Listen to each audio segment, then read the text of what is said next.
Today's episode of Variant is brought to you by Graphic Stock. Today on Variant, it's all about the clawed X-Man, Wolverine.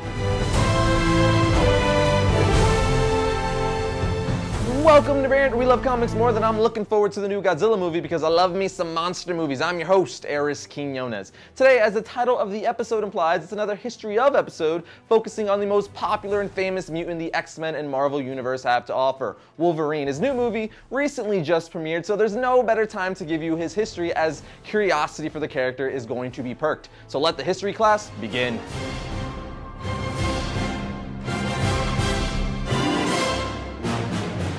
Let's start where we always start, and the only logical place to start, the very beginning, when he was created and first appeared. Wolverine was created by Len Wein and John Romita Sr. and made a cameo in The Incredible Hulk issue 180 and made his first full appearance in The Incredible Hulk issue 181 in November of 1974. At the time of Wolverine's creation, comics were becoming increasingly popular in Canada, and Roy Thomas, Marvel's then editor-in-chief, suggested that Len Wein to create a Canadian character to put in the Hulk comic he was working on. John Romita Sr. was then brought on to design the character using the animal as the basis for the character, giving him claws to both the character and the motif of his costume and making him short and stocky. So comic accurate wise, Hugh Jackman is not the body type for Wolverine at all, as he's neither short nor stocky. Nonetheless, he's a great Wolverine. But anyway, what are you gonna do? It's Hollywood. Everyone's tall, except Mini-Me and Tom Cruise.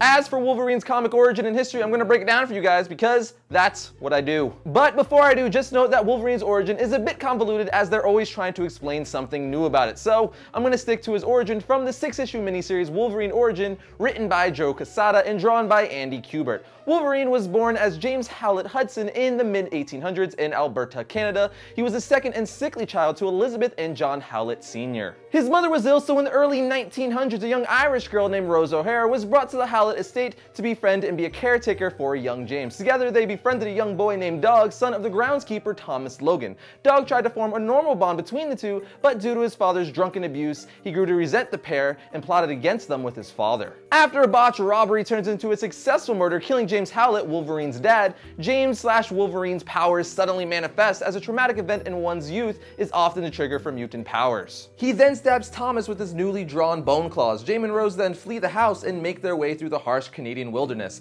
They arrive at a mine where Rose gives false names, calling James incorrectly as Logan, which is where his name Logan originated from. It is implied that Thomas Logan is Wolverine's birth dad and that his mother Elizabeth Howlett had an affair with him, which makes sense as Thomas Logan has a striking resemblance to how Wolverine appears today. The workers at the time also dubbed him the Wolverine because of his habit to tenaciously dig, which is also where his X-Men name Wolverine came from. Flash forward several years, Logan teamed up with Captain America and Bucky Barnes. Cap and Bucky were unaware of his mutation at the time and just believed him to be extraordinarily lucky since he would never get hurt. Flash forward even more, Logan was kidnapped from agents of the Weapon X program, which was a joint US and Canadian program. He was taken to a facility in the Canadian woods where he was examined by Professor Thornton, Dr. Abraham Cornelius, and Carol Hines. The professor learned that Logan possessed a mutant healing factor and would be able to survive the installation of adamantium onto his bones, as the procedure would kill any other person. In this, they attempted to create the perfect living weapon. The procedure worked and Logan now had a skeleton completely laced with the hard metal, including his trademark claws, which were now razor-sharp claws that could almost cut through anything. During his time with Weapon X, Logan was heavily sedated and being controlled through a helmet, giving him false memories, and it turned him into some sort of a puppet for the Weapon X program. He was even forced to kill an entire town to test if Logan would do anything they told him to do. Eventually, Logan was able to resist the mind control and broke free from the facility with the help of the Winter Soldier. After his escape from the Weapon X program, he spent months in the Canadian wilderness until he was found by Guardian and Vindicator. The two of them were scientists and superpowered humans who worked for a division of the Canadian government named Department H. Logan was soon brought back to good mental health and also started working for the government, not remembering much of his time in Weapon X or what happened before that period. He did do a few missions for Department H and was finally given his yellow and blue costume and was officially given his secret identity, the Wolverine. Logan's most prominent mission was when he was asked to locate and subdue the Incredible Hulk. The Hulk was spotted in the Canadian forest and Wolverine seemed to be the best operative to engage the Green Goliath.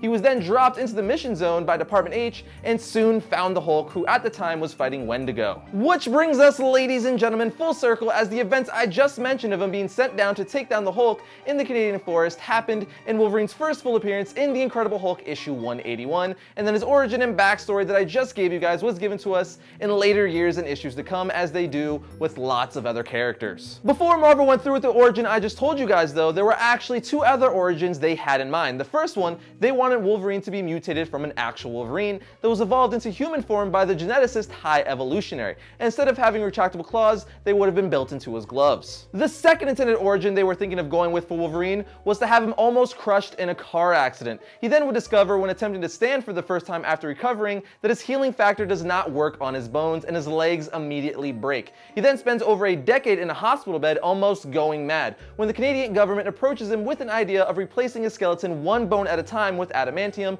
and then the claws being a surprise. And I'm happy they didn't go with either of those, because I actually really like the one Marvel ended up using. But now some of you are like, Arris, how did he join the X-Men? You didn't tell us that part yet. Well, to you I say, put your patient pants on. I'm getting to it. Around the time of Wolverine fighting the Hulk, Professor X found out about Wolverine being a mutant and started to closely watch him. Professor Xavier contacted the Canadian government to arrange a personal introduction, knowing full well that Department H was exploiting Logan for their own purposes and that there was friction between Wolverine and his superiors. Professor X offered Wolverine a position with the X-Men on the spot. He promised to help Logan with his memory loss in exchange for his enrollment on the X-Men roster. So bam, Logan joined simultaneously with a bunch of other new X-Men we now love, like Nightcrawler, Storm, Banshee, Colossus, Thunderbird, and Sunfire. But he's not only been a part of the X-Men, he's also been a member of X-Force, New Avengers, Secret Defenders, and many other teams. As far as Wolverine's powers go, I'm sure you already know most of them already from the cartoons and movies, like his super healing factor. He's very animalistic in nature, having a keen smell among other animal-like traits, and most notably, his retractable claws that can cut through almost anything. As far as Wolverine's weakness, it has been hinted that Wolverine can be killed by drowning. Wolverine also has some good villains like Omega Red, Lady Deathstrike, who always freaked me out as a kid in the cartoons with those abnormally large hands and pointy fingers and that virus-looking crap all over arms. It's still creepy. Then there's Cyber, and of course Magneto and his arch enemy Sabretooth. But now it's time for me to give you guys some good Wolverine reading material. You have Wolverine Old Man Logan, the Wolverine Weapon X storyline, Kitty Pryde and Wolverine, which was a 6-issue limited series, X-Men Days of Future Past, The Incredible Hulk issue 340, which has a great fight between the Hulk and Wolverine, Wolverine Enemy of the State, and fan favorite Simply Called Wolverine, which was a 4-issue limited series by Chris Claremont and Frank Miller. Those are just a few to cure your Wolverine fix.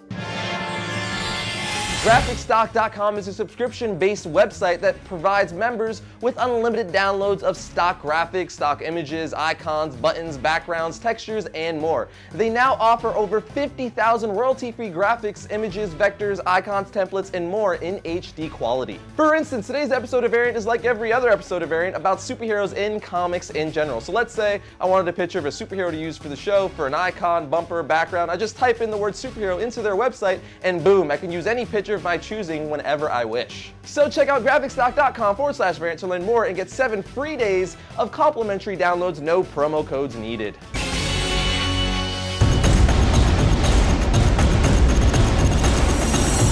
First up for Wednesday, October 9th, we have Deadpool Issue 18, The Good, the Bad, and the Ugly Part 4 of 5. Deadpool's past has been weaponized. 3 Weapon Plus alumni unite to take him down. Next, we have Forever Evil Gotham War Issue 1. As Forever Evil hits the world, no corner of the DC universe is in worse shape than Gotham City. Madness and mayhem hit the streets of both Arkham Asylum and Blackgate Prison, unleashing their prisoners upon the helpless citizens of Gotham. Now we have The Walking Dead Issue 1, 10th Anniversary Edition. The historical first issue of The Walking Dead is now presented for the first time in full color, along with the original cover and variants done for the issue throughout the years, and tons of bonus material. And finally, we have Batman Issue 24, 0 Year Part 4. In this amazing double-sized issue, Batman is on the trail of the Red Hood Gang and their mysterious leader. Secret origins are revealed, and a major surprise will change the course of 0 Year and Batman's life. Well, that brings yet another episode of Variant to a close, but as always, you can keep up with the show throughout the week on our Variant Facebook page, as well as all things comics. You can also follow me at Twitter at twitter.com/Arris_Quinones. But now, I really must leave you guys, but I'll see you guys next week when I talk about all things comics. Ha! Arris, Ha! Dang it. That was the worst battering throughout. Ha! Dang it. Does it look like a mustache? No. Does it kind of look like a mustache? Not at all. Is it it says Batman on Is it a vat stash? What are you doing? We have to do the show. What are you doing? Ha!